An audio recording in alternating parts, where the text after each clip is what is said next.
20 bölüm. İsa ibadatkananın koroosunda talim berip, jakşı kabарды jarıyalap жүрgөн ошол күндөрдүн биринде жогорку дин кызматчылар жана дин мугалимдери эл башчылары менен бирге келишип, ага суроо беришти. Бизге айтчы. Сен буларды кайсы бийлигиң менен жасап жатасың? Мындай бийликти сага ким берди? Дешти. İsa аларга мындай жооп берди. Мен да сиздерге бир суроо берейин. Жооп берсеңиздер. Жакыя чөмүлдүрүү расмисин өткөрүү бийлигин кимден алды эле? Кудайданбы? Же адамдарданбы? Ошондо тигилер өз ара мындай деп акылдаша кетишти. Эгер Кудайдан десек, анда эмнеге ишенбедиңиздер дейт. Адамдардан десек, элдин баары бизди ташбаран калат. Анткени алар Жакыяны пайгамбар деп эсептешет. Анан Исага Кимден экенин билбейбиз деп жооп беришти.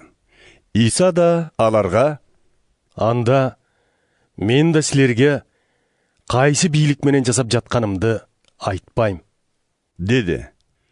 Анан Иса элге кайрылып мындай ибаратты айтты. Бир киши болуптур. Ал жүзүм тигип, аны багбандарга ижарага берип, өзү узак убакка бир жакка кетет.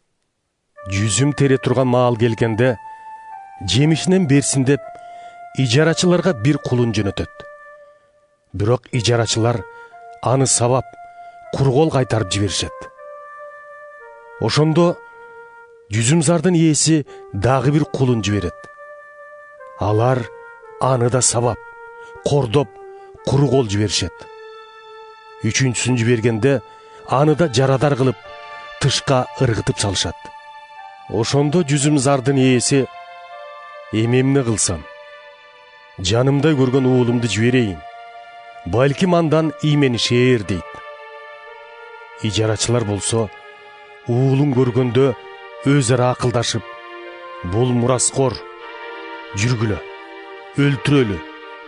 Ошондо мурасы бизге калат» дешет да, аны жүзүмдүн сыртына алып чыгып өлтүрүп салышат. Эми жүзүмдүн ээси эмне кылат? Келип, ижарачыларды өлтүрүп, жүзүмдү башкаларга берет. Муну угуп турган эл Анын бетин ары кылсын деп жиберишти. Иса аларга карап: Ыйык жазуулардагы куруучулар жаратпай таштап салган таш эле пайдубалдын негизи болуп калды ал эми деген сөз эмнени билдирет? Ким бул ташка куласа, талкаланат. Ал эми бул таш кимдин үстүнө түшсө, анын таш талканы чыгат деди. Жогорку дин кызматчылар менен дин мугалимдери бул ибараттын ал тууралуу айтылганын түшүнүштү да, ошол эле замат кармамак болуп, бирок элден коркушту. Сөзүнөн кыйкым таап, Римдик губернатордун колуна тапшырып, соттотуу үчүн алар Исаны аңдытып, такыба болумуш болуп, анткорлонушкан тыңчыларын жиберишти. Тыңчылар Исага мындай суроо узатышты. Устат, сизден ак сүйлөп, туура талим берериңизди билебиз. Эч кимдин жүзүнө карабай, адамдарга Кудайдын акыйкат жолун окутасыз. Айтыңызчы, Рим патшасына салык төлөгөн болобу же болбойбу? Алардын арам оюн байкаган Иса: Мага бир күмүш теңгени көрсөткүлөчү. Анын бетиндеги сүрөт менен жазуу кимдики экен? деди. Патшаныкы Дешти алар. Иса: Анда падышаныкын падышага, Кудайдыкын Кудайга бергиле деди.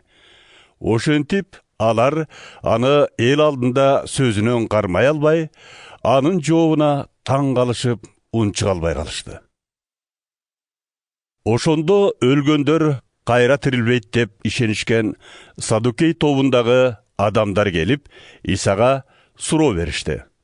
Устат, Муса эгер бирөө дүйнөдөн тукумсуз өтүп кетсе, анын аялын иниси алып, агасынын тукумун уласын деп жазып кеткен. 7 бир тууган бар эле. Эң улуусу аял алып, бала көрбөй өлдү. Аялын экинчи иниси алып, ал да баласыз өтүп кетти. Анан үчүнчүсү да ошондой болду. Ошентип 7-сине чейин баары ушундай каза болушту. Эң аягында аял да көз жумду. Эми кыяматта кайра тирилишкенде аял кимисинки болот? Анткени баары тең ага үйлөнүп чыгышпадыбы? Иса аларга мындай жооп берди.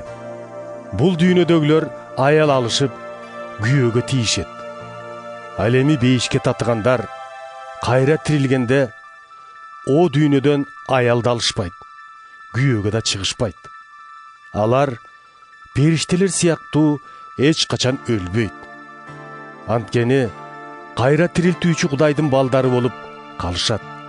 Ал эми өлгөндөрдүн кайра тирилээрин Муса өзү да күйүп турган бадал жөнүндөгү аңгемеде билдирген. Ал эгебизди Ыбрайымдын Кудайы, Ыскактын Кудайы жана Жакыптын Кудайы деген. Демек, Кудай өлгөндөрдүн эмес, тирүүлөрдүн Кудайы. Анткени анын алдында баары тең тирүү да. Ошондо дин мугалимдери Устат, сиз абдан жакшы жооп бердиңиз дешти. Мындан соң эч ким батынып ага суроо бере албады. Иса аларга мындай деди. Эл эмне үчүн Машаякты дөөттүн тукуму дешет? Дөөт Забур китебинде жараткан эгеме деди мындай: кастарыңды бут алдыңа жыкканымча олтура тур, сыйлуу жер оң жагымда деген. Демек дөөт өзү Машаякты эгемдеп жатса, кандай чал кайра дөөттүн тукуму болот? Элдин баары Исаны угуп турганда, ал шакирттерине кайрылып мындай деди. Узун чапан кийип алып, жайкала басканды, базарларда элдин эпилдеп саламдашып турганын, синагогаларда, алдыңкы орундарда, аш тойлордо төрдө олтурганды жакшы көргөн дин мугалимдеринен сак болгула. Жесирлердин үй жайын тартып алып, атайын элге көрүнүш үчүн узакка сыйынган ошолор. Алардын жазасы өтө оор болот.